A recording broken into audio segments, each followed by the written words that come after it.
Donc bonjour à tous, moi je suis Vincent Boutoir, je travaille chez Meilleurs Agents en tant que front-end développeur, donc je fais du JS au quotidien. Et je vais vous présenter ce qu'on a mis en place ici en termes de tests fonctionnels, comment on les a industrialisés et comment on s'en est servi pour améliorer la qualité de notre logiciel. Avant de commencer, sur les tests fonctionnels, les tests d'interface qui sont lents et chers à mettre en place. Donc on va voir comment nous on a réussi à faire en sorte qu'ils aillent assez vite, malgré le fait qu'ils étaient lents, et le faire à un coût efficient pour pas qu'un trimestre ça nous ruine. Première chose, c'est qu'est-ce qu'on veut tester. En fait, tout simplement, on veut tester que notre site il fonctionne, parce qu'on a un site, on a une plateforme immobilière, on a un site internet. Notre site internet, ça sert à faire rencontrer l'offre et la demande. Il faut que le site il fonctionne parce que c'est notre business. Et donc, on veut que ça fonctionne dans toutes les résolutions, de plus en plus d'usages mobiles. C'est bien de tester sur un Chrome avec un MacBook surpuissant. Par contre, on veut aussi tester sur un iPhone dans un réseau un petit peu plus lent, un peu moins permissif, etc. Et sur des résolutions intermédiaires de type iPad, etc. Et qu'est-ce qu'on va tester? En fait, le plus intéressant dans les tests fonctionnels, c'est qu'on teste toute la stack applicative. En fait, vous allez lancer un navigateur, tout simplement, qui va simuler des clics sur votre site. Et les sites, les clics, ils vont aller taper dans votre base de données, ils vont aller taper dans votre cache, ils vont parler à votre serveur HTTP, et vont faire tout ce que fait en fait votre vrai client dans la vraie vie. Et donc du coup, on teste toute la stack applicative. C'est pour ça qu'on appelle ça des tests end-to-end, c'est qu'en fait, vous testez de bout en bout. Alors comment on fait ça? En fait, on fait ça avec une technologie qui est assez ancienne, qui est assez mature, ça s'appelle Selenium. Je pense que la plupart des gens qui ont fait du Java dans leur vie en ont déjà entendu parler. Selenium, c'est quoi? C'est une interface sur des navigateurs qui existent dans tous les navigateurs. Donc, la plupart des navigateurs du commerce respectent, ont une interface pour dialoguer avec Selenium. Donc les 4 navigateurs les plus connus de IE, Safari, Mozilla Firefox et Chrome ont une interface Selenium. Pour les navigateurs un peu moins connus, je ne m'avancerai pas. C'est très largement répandu et c'est quelque chose qui est plutôt mature parce que c'est venu plutôt à l'époque du Java. Donc le Java commence à être un langage qui est vieux mais qui a pas mal de versions. Et donc du coup, c'est une solution éprouvée qui a les avantages d'être lent mais qui est éprouvée. En fait, on est parti sur du Selenium à une période où il y avait Cypress et Puppeteer qui étaient sortis. Mais on a choisi de ne pas retenir ces solutions pour les raisons que je vous ai invoquées, c'est qu'on veut tester sur tous les navigateurs. Et donc typiquement, Cypress et Puppeteer sont limités à Chrome globalement. En fait, Cypress fait aussi du PhantomJS, je crois, de mémoire, mais ne va pas aller pouvoir taper un Internet Explorer, etc. Et Puppeteer étant limité, évidemment, à Chrome. En termes de framework, en fait, pour parler à pour écrire nos instructions Selenium, on a choisi un framework qui s'appelle Nightwatch.js. Il y en a d'autres, je vais vous les présenter rapidement après. On a choisi Nightwatch, pourquoi? Parce que c'est une simplification de l'interface W3C WebDriver. Donc W3C WebDriver, c'est l'interface en gros de Selenium pour dialoguer avec un navigateur.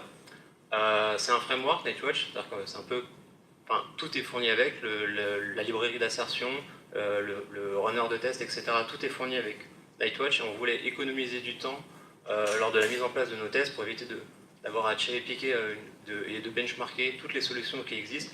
On voulait démarrer vite quelque chose pour avoir quelque chose qui fonctionne et qui est stable dans le temps.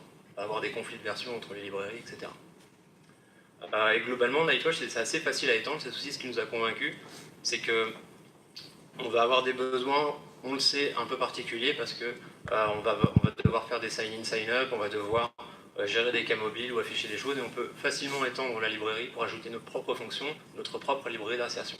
Je vais vous montrer des exemples, vous allez voir, c'est assez simple. Les alternatives possibles, elle a un paramètre de l'URL et utiliser ces différentes variables pour poser le page en il est très facile de définir des sections. Les sections font des pages, tout simplement. On verra on a rapidement beaucoup pour identifier le bloc qu'on avait. On a une approche orientée composant sur notre application. On fait des sections par composant, typiquement. Et après, une fois qu'on a défini toutes ces sections, l'usage est assez simple, puisqu'en fait, donc là, je vous ai mis un exemple de comment on décrit une page. Donc, les tests fonctionnels, on a introduit ça majoritairement lorsqu'on a refait notre page d'estimation. Donc, c'est un formulaire. Donc, on peut décrire ici quelle est l'URL de la page qu'on veut afficher. Vous voyez que dans l'URL, on met tout de suite une variable, qui est quel environnement on cible. Parce que typiquement, on ne veut pas forcément cibler la prod. pour des bonnes ou des mauvaises raisons.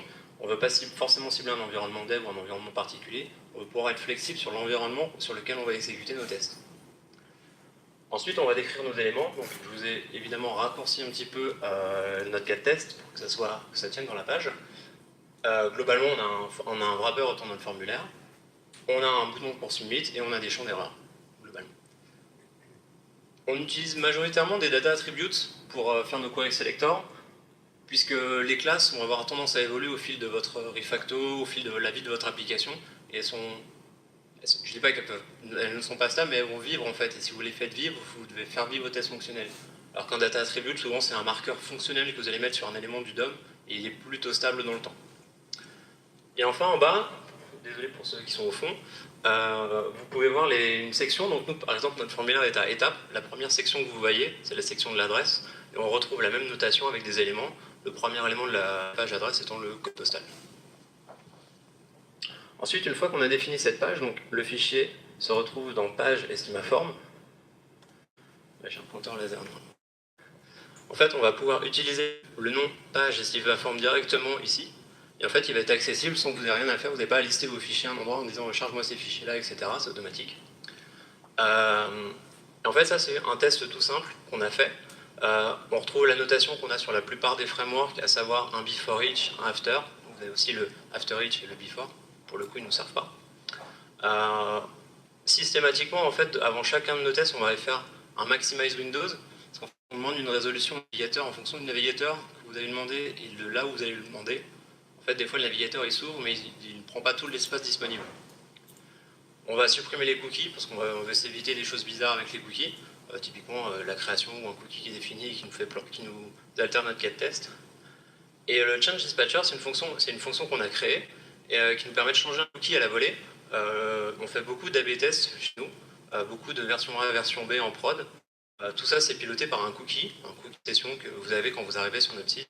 En gros, vous avez entre 0 et 100, et en fonction de ce cookie, vous avez la version A ou la version B du site. Et nous, en fait, on teste toujours la version B, celle qui n'a pas de test en cours, parce qu'en fait, on ne veut pas écrire des tests fonctionnels sur une version qui n'est pas encore valide, en fait. Une version qu'on teste, on ne va pas écrire un test dessus. On teste avec les utilisateurs, on ne va pas écrire un test fonctionnel dessus. Donc, du coup, on fait la version pour avoir quelque chose. Et donc, cette fonction-là, c'est une fonction qu'on a définie, qu'on peut appeler comme toutes les autres fonctions de la librairie standard. Donc, du coup, en fait, c'est assez simple d'ajouter des fonctionnalités et de les utiliser. Ensuite, une fois qu'on a défini notre page, en fait, on fait un point navigate, ça va aller chercher l'URL qu'il y avait dans la page d'avant, dans le fichier d'avant, pardon, et donc ça va ouvrir un browser, afficher la page avec l'URL en question. On attend que tout soit visible. Ça, c'est une autre fonction qu'on a fait pour faire des comparaisons de screenshots. Pour vous donner une analogie, c'est un peu ce que vous avez avec Jest où vous faites du snapshot testing. En fait, on a pris des snapshots de la version normale de notre site. Et en fait, quand on relance les tests, on vérifie que les deux captures d'écran sont bonnes. En fait, on a un delta à 5%, 5% de taux d'erreur, typiquement un petit décalage ou quoi que ce soit, c'est OK. Mais genre, s'il y a un bout de changement, ça va être plus que 5% de différence, en fait, le test fail. Les éléments qu'on va définir, on va pouvoir les avec une attention arrobase, donc cherche tel que je avant, et on va vérifier que cet élément est visible. Il y a deux choses pour vérifier. On peut vérifier que l'élément est présent ou l'élément est visible. Présent, c'est qu'il est présent dans le DOM. Si vous avez mis une classe CSS qui le rend caché, bah en fait, il est présent, mais vous le voyez. Et visible, le navigateur va vérifier qu'en fait, il est dans le viewport du navigateur. Donc typiquement, s'il est sous la ligne de test fail, charger le JS par-dessus. Et donc du coup, en fait, le seul moyen qu'on a testé, c'était avec les tests fonctionnels. Et enfin, il ne faut pas oublier de terminer le browser en bas. En fait, sinon, votre browser continue à tourner, il attend des requêtes, et en temps de mieux, vous saturez vos ressources. Ça, c'est un exemple d'assertion. Je ne vous ai pas mis les assertions dont je vous parlais juste avant, parce qu'en fait, elles sont assez complexes. Comparez un screenshot, on utilise librairie pour faire ça, mais globalement, il faut prendre un screenshot, récupérer celui qui est sur le disque à un endroit précis, etc. Je vous ai mis un exemple tout simple. On n'a pas trouvé dans la doc de Nightwatch, c'est pour compter des éléments. Typiquement, vous soumettez votre formulaire en remplissant aucun champ, vous attendez à avoir 5 erreurs, donc 5 champs en erreur, et nous on a créé une fonction, une assertion qui vérifie le nombre d'éléments qu'on veut.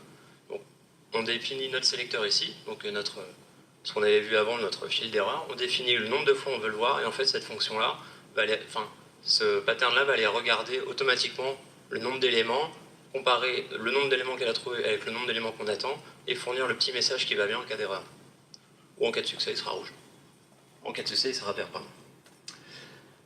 Et enfin, dernière chose, il y a les commandes. Donc les assertions, c'est les commandes que vous allez faire qui vont vérifier quelque chose. Les commandes, c'est des choses que des fonctions que vous allez appeler pour exécuter des choses sur le navigateur. Typiquement, on a un formulaire où on a beaucoup de champs texte, et on s'est rendu compte qu'en fonction des navigateurs, ils avaient un peu tous leur philosophie, même pour le JS et aussi pour Selenium, pour remplir un champ texte. Vous voulez remplir un champ texte entre IE, Firefox et Chrome, ils ne sont pas d'accord sur la façon de remplir un champ texte depuis Selenium. Certains vont ajouter la donnée à la fin, d'autres vont l'ajouter au début, d'autres vont remplacer la donnée et mettre la donnée qu'on veut. Le problème, c'est que nous, on veut que le même code fonctionne sur tous les navigateurs. Donc du coup, on a fait ce petit workaround où on compte le nombre de caractères qui sont déjà saisis, on envoie autant de backspace que de caractères et on réécrit notre commande derrière. Donc du coup, ça nous permet d'effacer le champ et de le réécrire. Et ça, c'est la façon, entre guillemets, saine qu'on a trouvée et qui fonctionne partout pour remplir un champ texte. Ça paraît un peu débile de remplir un champ texte, d'avoir un truc aussi compliqué pour remplir un champ texte, mais c'est la seule façon qu'on a trouvée qui fonctionne partout. On a ajouté pas mal d'autres commandes, c'est principalement des helpers pour nous, donc c'est pour naviguer entre les fenêtres, donc changer le dispatcher, donc c'est tout ce qui était A/B testing. Clear Cookie Banner, c'est pour enlever la bannière RGPD qu'on a maintenant un peu partout sur le site. Comme on enlève le cookie par défaut, à la première navigation sur notre site, on a la bannière RGPD comme tout le monde, et elle est assez pénible dans le test parce qu'en fait elle cache des éléments du DOM, donc du coup on a un petit outil, enfin une petite commande pour l'enlever par défaut. La comparaison de credentials, vérifier qu'on est en responsive ou pas en fonction du viewport qu'on veut. Scroller vers un élément, en fait on vérifie pas mal de fois que des éléments sont visibles, et en fait des fois ils sont sous la ligne de flottaison quand on passe en mobile, donc en fait on a une commande pour scroller vers l'élément pour vérifier qu'il est visible. Avant de vérifier qu'un élément est visible, en général on scrolle tout pour être sûr que l'élément au moins est présent et visible. Une commande pour sign in parce qu'en fait on va tester des pages qui sont accessibles uniquement quand on est connecté, et à chaque fois on ne veut pas aller avoir à coder le fait d'aller sur la page de sign in, login, mot de passe, faire submit. En fait on a tout isolé dans une commande, on exécute la commande avec les valeurs par défaut et en fait ça nous connecte automatiquement. La dernière fonction, c'est une fonction de wait for. En fait, quand on fait des tests fonctionnels, on simule un browser, on simule la vraie vie, et en fait, dans la vraie vie, l'utilisateur, des fois, il attend, parce qu'en fait, il y a des requêtes qui partent, en Ajax, etc. Et en fait, on attend des fois que les éléments du DOM soient présents ou changent d'état. Donc, on s'est fait une propre fonction pour faire des wait for. On attend que quelque chose se produise sur le navigateur. Comment on industrialise tout ça? En fait, tout ça, c'est bien, mais en fait, si vous les lancez, vous allez lancer en local. Nightwatch ne va pas trouver de navigateur, vous allez demander de lancer Chrome, et là vous avez Chrome qui pop sur votre bureau et qui commence à s'exécuter vraiment très vite, parce qu'en fait il n'a pas trouvé de Selenium, donc du coup il parle à votre navigateur en direct, et du coup vous ne pouvez plus rien faire sur votre ordinateur, parce que ça simule plein de clics, etc. Donc vous n'avez pas le contrôle de votre poste, parce que c'est Nightwatch qui a pris le contrôle de votre Chrome. Donc on utilise Docker. Docker, ça nous permet de sandboxer notre navigateur dans un conteneur, donc ça a plein d'effets pervers de type consommation mémoire, on n'a pas de bureau, etc. Mais on peut facilement débugger parce qu'en fait, du coup, comme c'est un conteneur Docker, il s'exécute un peu en tâche de fond. Il s'exécute, voilà, il consomme du CPU, il consomme de la RAM, mais globalement, on peut vivre avec. Et comme on n'a pas d'interface, on peut faire notamment du debug via VNC. VNC, c'est bon, pour se connecter, pour voir l'écran entre guillemets d'une machine. Là, en l'occurrence, le conteneur, c'est un conteneur Linux, Ubuntu de base, avec juste un Chrome. Et en fait, le VNC est déjà présent dans le conteneur, il n'y a plus qu'à s'y connecter. Je vous ai mis un exemple de ce qui se passe quand on se connecte en VNC. Donc là, le GIF est en 3 fois accéléré, pour que ça soit pas trop long à regarder. Donc ici, on a nos tests qui s'exécutent, donc on a nos vérifications, et de l'autre côté, on a notre navigateur qui exécute toutes les commandes qu'on lui a données. Donc voilà, on remplit un champ, et là, en fait, on a fait une estimation pardon, sur notre site.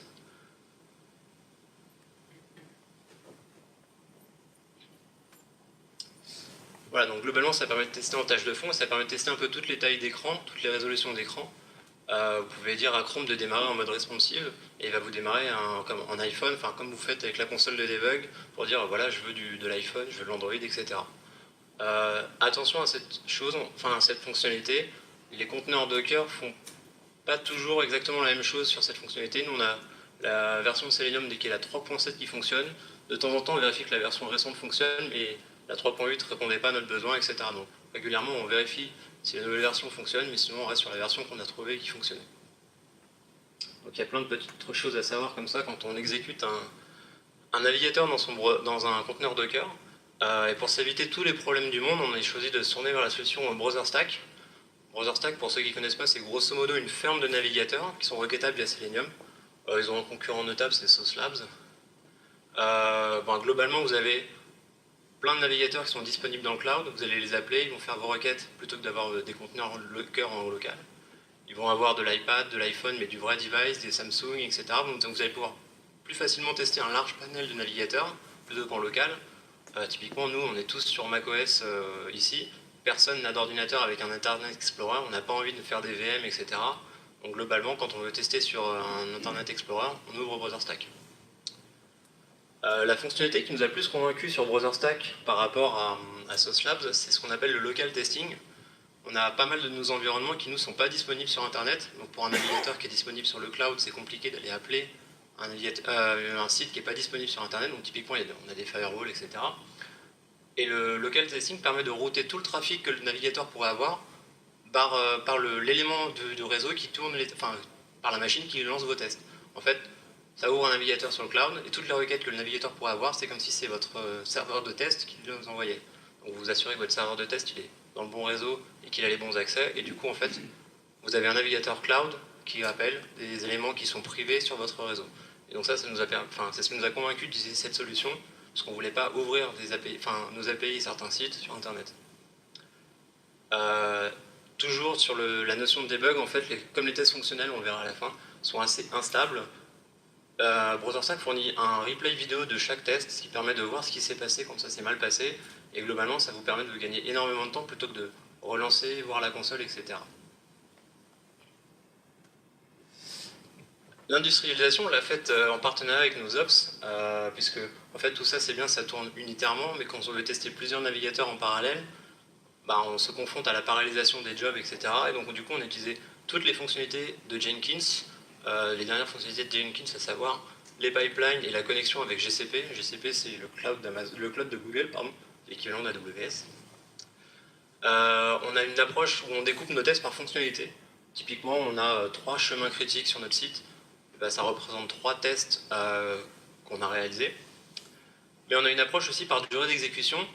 Typiquement, si on veut tester tout notre formulaire d'estimation d'une seule thread dans un fichier, ça nous prend 25 minutes.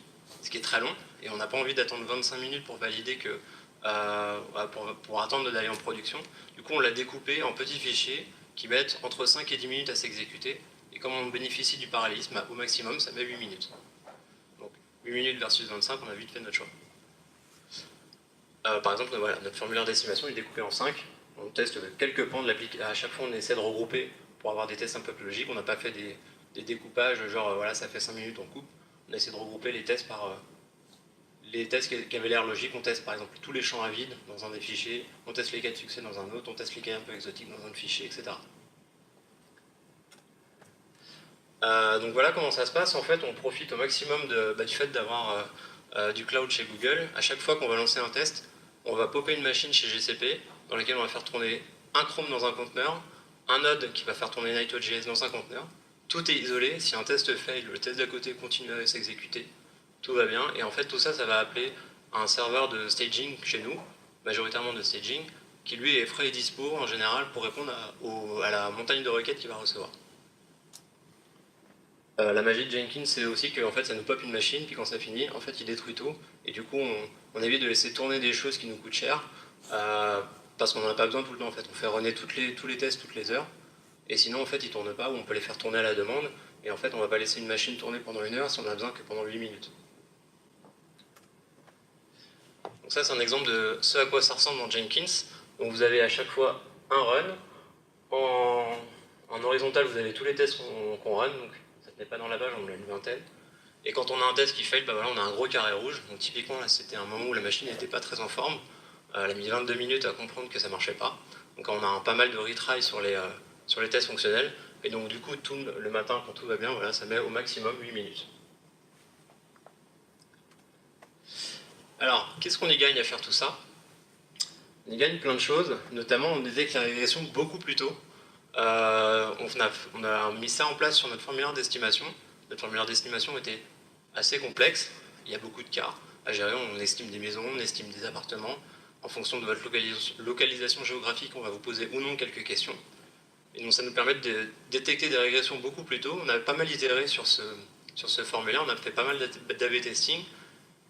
Et donc majoritairement, en fait, des fois on ajoute un test, et en fait on ne peut pas vérifier toute l'exhaustivité humainement de tous nos cas. Et en fait, les tests fonctionnels, souvent, nous ont rattrapé des cas où, typiquement, on rentrait dans un cas où l'utilisateur ne pouvait plus valider le formulaire. En fait, on l'a vu en staging, on a fait « Ah !» On revient en arrière, on va corriger notre cas, et en fait, les tests fonctionnels nous ont permis de détecter des cas qu'on n'avait pas testés humainement, parce qu'il y en a trop, mais du coup, comme on les avait scriptés avec des tests fonctionnels, on a pu les détecter. Bon, du coup, on a moins de régression, on a moins de bugs bloquants. La plupart du temps, on écrit nos cas de tests fonctionnels d'après le cahier de recettes que nous fournit le produit. Donc ils nous disent, voilà, pour telle page, avec telle URL, je dois avoir tel champ. Bon, tout simplement, on va sur telle URL, on vérifie qu'on a tel champ. Donc, je vous ai mis une petite citation de notre chef produit chez Meilleurs Agents, qui considère que les tests, on met du temps à les écrire, certes, mais à la fin, on va plus vite en production, puisque le cahier de test, il est intégralement couvert par les tests fonctionnels. Donc du coup, lui, quand il détecte un bug ou une petite modification, il a juste ça à tester. Tout le reste, en fait, c'est automatique. Donc du coup, il fait confiance, entre guillemets, à l'infrastructure et aux tests qu'on a pu écrire auparavant. Au global, en fait, on a une plus grosse confiance dans nos déploiements. Grosso modo, si les tests sont verts, bah, on y va. Si les tests sont rouges, on regarde. Ça a quelques inconvénients, cette industrialisation. En gros, c'est l'infrastructure et les coûts. C'est les tests les plus instables possibles. En fait, vous testez toute votre stack applicative, du serveur, cache, base de données, toutes les API intermédiaires que vous allez avoir. Donc grosso modo, il faut que tout marche, il faut que tout réponde dans les temps, puisqu'en fait, le browser, il va attendre au maximum 30 secondes. Il faut avoir des cas de tests qui sont stables. Globalement, nous, on s'est créé quelques cas de tests sur notre base de données sur lesquels on itère tout le temps. Mais globalement, si on va changer ces cas de tests, donc ces cas de tests qui sont dans des bases de données, bah aussi il faut changer notre cas de test fonctionnel puisqu'il peut ne plus fonctionner. Donc après, c'est un peu une discipline qu'il faut avoir dans l'équipe, ne pas toucher aux cas de test qui sont utilisés dans les tests fonctionnels, parce qu'en fait, sinon ça casse tout et on passe du temps à chercher pourquoi. Enfin, il faut définir un retry spécimiste. Pourquoi? Lightwatch permet ça, de définir un retry, un test fail. Il va réessayer n fois. Et donc nous, en fait, on fait un retry de 5. Typiquement, il essaye de faire un truc, ça marche pas. Et en fait, des fois, quelqu'un est en train de déployer, ou la machine est un peu chargée, ou la machine va mal. Il y a un disque, un log, ou un truc comme ça, un truc qui tourne, et en fait, c'est la vie. Notre environnement de staging, c'est pas la prod. Il est un peu plus petit pour des raisons de coût. Et donc, du coup, de temps en temps, c'est la vie. Le test va fail, mais vous le relancez juste derrière, il va passer. Et donc, du coup, Nightwatch a une fonctionnalité de retry qui est très intéressante. Vous lancez vos tests, il va réessayer jusqu'à 5 fois, et en fait, si ça, au bout de 5 fois, ça marche pas, ce qui fait que des fois, en fait, les tests mettent 22 minutes à planter, c'est qu'en fait, ils vont faire beaucoup de retry. Globalement, c'est lent. Je vous cache rien. Donc, chez nous, en moyenne, ça met 8 minutes. On fait 150 tests. On teste nos 3 parcours utilisateurs critiques, que sont l'estimation, les pages prix et l'annuaire des agences, parce qu'on promet une visibilité à nos agences. On lance 20 jobs en parallèle, donc il y a 20 fichiers de test, donc il y a 20 jobs, c'est aussi simple que ça. Et en fait, près de 2000 vérifications en 8 minutes, ce que ne peut pas faire humainement notre produit ou nos gens à la QA, ils ne peuvent pas faire 2000 vérifications en 8 minutes, c'est pas possible. Nous, on les fait pour eux. Et c'est là en fait où ils voient le gain de temps, c'est que du coup, c'est fait tout le temps. Quand on dit une vérification, typiquement, c'est la page répond, un élément est visible, je peux cliquer sur quelque chose apparaît, etc. Chaque instruction en fait, qu'on va donner à Nightwatch, c'est une vérification. Un des gros inconvénients, c'est l'instabilité des navigateurs dans les conteneurs. Je vous apprends rien en disant que Chrome mange beaucoup de RAM. Bah, c'est toujours vrai dans un conteneur. Et un conteneur, en fait, vous essayez de limiter au maximum la RAM qu'il va utiliser parce que sinon il vous mange toute votre machine. Bah là, c'est pareil, globalement. Donc Chrome plante assez souvent. On a fini par trouver une configuration qui est globalement stable. C'est tout l'enjeu des tests fonctionnels, c'est de trouver une configuration qui est stable. Donc globalement, je crois qu'on lui file 3 ou 4 Go de RAM, roule ma poule et puis après tu meurs. Enfin, faut pas faire ça tout seul. Au début, on a commencé juste avec l'équipe front. On s'est très vite rendu compte des limites. Vous allez, depuis une machine, bombarder une autre machine du réseau. Globalement, vos ops, si vous ne les avez pas prévenus, vont pas être contents. S'ils ont des règles de firewalling, ils vont vous bloquer une partie du trafic. Votre test va devenir instable ou flaky parce que un coup ça passe, un coup ça casse. Donc globalement, il faut prévenir vos ops. De la même façon, il faut pouvoir déployer sur cette infrastructure sans tout casser, puisque sinon, en fait, votre retry, même si vous avez mis 5, s'il y a 2 minutes de coupure à chaque fois que vous déployez ou vous sortez une nouvelle version, bah, globalement, vous êtes coincé parce que votre test il va fail. Et il faut pouvoir gérer vos A/B tests proprement, de faire en sorte de ne pas casser les versions bêta, enfin la nouvelle version sur laquelle vous faites un test, lorsque vous ajoutez une fonctionnalité. Au final, est-ce que ça vaut le coup? Eh bien, nous, on est plutôt contents ici de les avoir mis en place. On a appris pas mal de choses sur ce sujet. Globalement, c'est ce que je vous disais, utiliser Data Attribute comme sélecteur. C'est ce qui est le plus stable dans le temps. Au début, on a mis des classes, on a fait des refactos, on a dû changer les classes. Donc maintenant, en fait, dès qu'on veut faire un sélecteur, on ajoute un Data Attribute. Ça coûte relativement rien dans le DOM. On en met un peu partout, mais au moins, nos tests sont globalement stables. Les tests fonctionnels, c'est plus que du JavaScript et des frameworks, c'est un effort de culture à propager. En fait, vous ne pouvez pas faire ça tout seul. Vous avez besoin des fronts, vous avez besoin des backs, vous avez besoin des ops, et globalement aussi du produit, pour qu'il vous fournisse un cahier de test ou un cahier de recettes qui est viable. Et il faut avoir en conscience qu'on fait des tests end-to-end. Donc typiquement, même si c'est globalement plutôt les fronts qui rédigent ça, parce que c'est du JS, on teste du navigateur, et des query selectors, donc c'est plutôt notre penchant. Globalement, si une personne côté back va aller modifier une API pour ne plus renvoyer une donnée, votre site il est pété, mais pourtant vous n'avez rien touché côté front. Donc c'est vraiment une culture à propager, de parler à tout le monde, mettre tout le monde autour de la table pour dire on a des tests, ils nous vérifient toute la stack, c'est pas qu'un sujet front, ça concerne tout le monde, les ops, les produits, les backs, les fronts. Enfin, on peut pas tout tester, c'est pas la solution miracle, on peut pas tester par exemple que vous avez une scroll bar, ou difficilement. On ne peut pas tester le rendu, vous ne pouvez pas tester que votre bouton rouge, il est bien rouge, en fait c'est humain. Vous ne pouvez pas tester le rendu du touch, vous savez par exemple, quand vous scrollez sur un iPhone, des fois vous avez de l'inertie, des fois vous n'avez pas d'inertie, ça c'est très compliqué à tester avec du Selenium. Mais on peut quand même tester pas mal de choses, nous on arrive à tester l'analytics en stockant tous les éléments d'analytics dans un local storage et en requêtant le local storage. Donc ça c'est quelque chose par exemple, c'est une fonctionnalité qu'on active que sur notre environnement de test, on débug, on l'active pas en prod. Et on peut faire la non-régression visuelle, donc la comparaison de screenshot, qui nous sert pas mal, notamment quand on fait des refactos CSS. On refait plein de choses, on vérifie que ça n'a pas bougé, bah c'est que c'est bon. On s'en sert aussi pour monitorer la prod ou vérifier que tout fonctionne. Typiquement, nos ops sont plutôt moteurs sur ça. Ils changent la façon de déployer, ils changent la façon de mettre en prod les API. En fait, ils relancent les tests fonctionnels et ils ont la même philosophie que nous. Si les tests ils sont verts, bah, c'est OK. On fait progresser notre infrastructure tous les jours, tous les mois, et donc du coup, le seul moyen de s'assurer que tout fonctionne, en fait, c'est les tests fonctionnels. Si l'utilisateur à la fin, il peut il peut utiliser le service comme on l'a défini, bah, c'est que c'est OK d'un point de vue infra, d'un point de vue front, d'un point de vue back. Je vous ai mis quelques liens, je partagerai les slides après.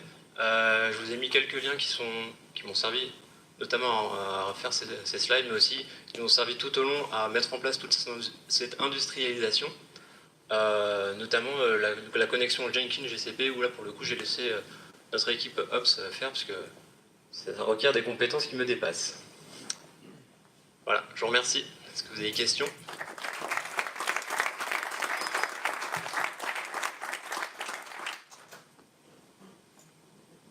Oui. Bonsoir, très bon talk. Il y a un truc dont tu n'as pas parlé, c'est la persistance côté API serveur, parce que là, vous avez 20 jobs, 20 jobs en parallèle, et potentiellement qui sont joués plusieurs fois, avec des IE, des Chrome et autres, et qui vont taper sur... Alors justement, est-ce que c'est un seul serveur ou chacun son serveur? Est-ce qu'ils ont leur état qui est réinitialisé au début de chaque test lancé? S'il y a un état partagé, comment ils restent dans leur rail? Oui, très bonne question. En fait, on a un seul serveur globalement de pré-production ou de stage. Enfin, chez nous, ça s'appelle le staging. En fait, quand on veut déployer en prod, on déploie notre version sur ce serveur. Elle est partagée par tout le monde et tous les tests utilisent le même serveur pour s'exécuter. Donc en fait, on essaye de faire des tests qui sont idempotem, c'est-à-dire on les relance et ça marche. On a créé quelques cas de test dans cette base de données. En fait, on a créé des cas en prod qui redescendent automatiquement quand on fait des copies ou quoi que ce soit, et qui nous permettent d'avoir des cas qui sont stables, des cas sur lesquels on ne va pas faire d'édition. Mais effectivement, par exemple, sur la machine de staging, des estimations, on en fait beaucoup dans un test. On fait beaucoup de tests sur beaucoup de browsers.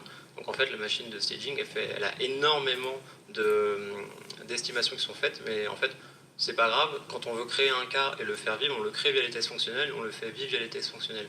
Typiquement, si on veut vérifier qu'on nous pose les bonnes questions pour une maison en province, on crée le cas avec les tests fonctionnels et à la fin on vérifie que le résultat il a bien les informations qu'on attend.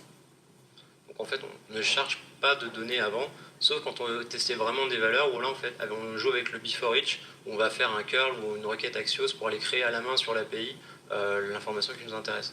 Et globalement c'est toujours de la création, on génère un nouvel ID qu'on va utiliser plutôt que de la réutilisation d'un cas de test.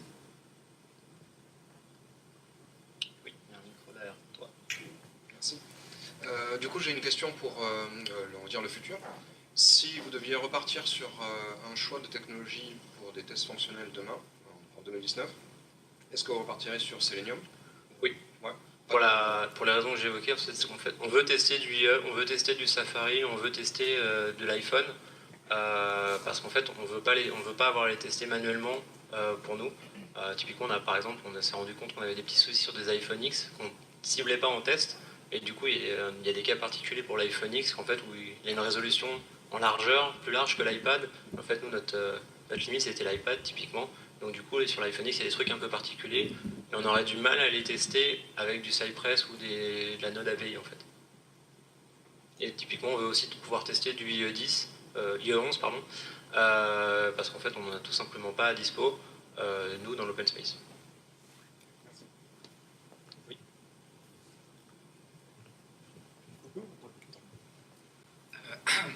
Moi j'aurais une question sur les screenshots en fait. Je me demandais à quelle fréquence vous les rafraîchissez et comment vous faites typiquement lorsque je sais pas, vous faites de la mise en avant, lorsque la mise en avant change, est-ce que la comparaison de screenshot va péter parce que c'est plus les mêmes éléments qui apparaissent sur la page? Oui, alors la mise en avant, en fait, c'est ce que j'expliquais dans les A/B tests. Globalement, les mises en avant, pour nous, ça relève de la version en test. C'est souvent quelque chose qui est temporaire et qu'on met, quand bien même en fait on le mettrait à tout le monde, on le mettrait qu'à 99% de notre trafic, ou à 100% en prod, mais à 99% sur notre environnement de staging, on peut jouer comme ça avec les seuils pour avoir la version 100 qui est toujours sans la mise en avant. Comme ça, on n'a pas à maintenir notre screenshot pour, entre guillemets, une mise en avant de un mois ou deux. On joue toujours avec les seuils pour avoir la version la plus stable possible sur nos tests, et on joue comme ça. On les met à jour en fait quand on doit les mettre à jour, quand en fait le seuil a été pété, on regarde le screenshot, en fait il est valide, et on a un petit script qui dit bah voilà maintenant le screenshot, un peu comme Jest, sauf que nous c'est un peu moins industriel, c'est un script à lancer à la main, qui dit bah voilà maintenant le screenshot qui est là, c'est la vraie version, et du coup on le recommit et c'est reparti quoi.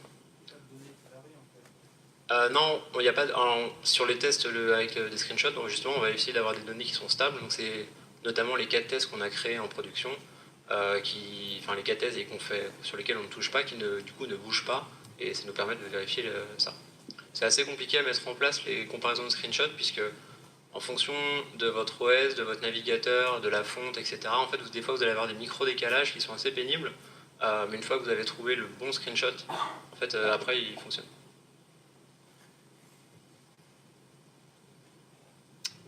Merci beaucoup. N'hésitez pas si vous avez des questions après.